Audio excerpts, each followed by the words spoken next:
Hello បងប្អូនទាំងអស់គ្នាខ្ញុំម៉ៃខ្ញុំបានមកដល់ហាងមួយកន្លែងដែលមានលក់ជាមួយនឹងសម្ភារៈផ្ទះសម្ភារៈការិយាល័យជាច្រើនខ្ញុំបានមកដល់ផ្ទាល់ទេណាបងប្អូនទាំងអស់គ្នាដែលល្បីថាហាងរបស់គាត់ហ្នឹងសម្បូរទៅដោយសម្ភារៈច្រើនមុខមែនតើ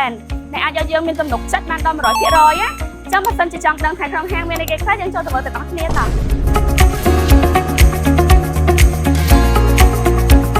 អូយបងប្អូនទាំងអស់គ្នាពេលចូលមកដល់ក្នុងមិនដឹងថាអត់ខកចិត្តទេបងប្អូនទាំងអស់គ្នាគឺក្នុងហាងរបស់គាត់សម្បូរទៅដោយសម្ភារៈច្រើនមុខច្រើនប្រភេទមែនតើណាបងប្អូនទាំងអស់គ្នា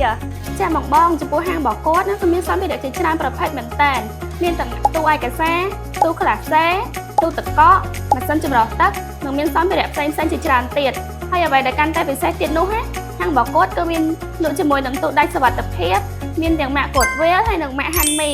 ដែលជាផលិតផលនាំចូលពីប្រទេសកូរ៉េនិងមានការធានាជូនត្រឹមត្រូវចេញពីក្រុមហ៊ុនតែម្ដងណាបងប្អូនទាំងអស់គ្នាតើបងក៏មកអងយើងទៀតណាបងបើសិនជាបងមានតម្រូវការអាចបញ្ជាទិញបានតាមលេខទូរស័ព្ទ076 66 00 07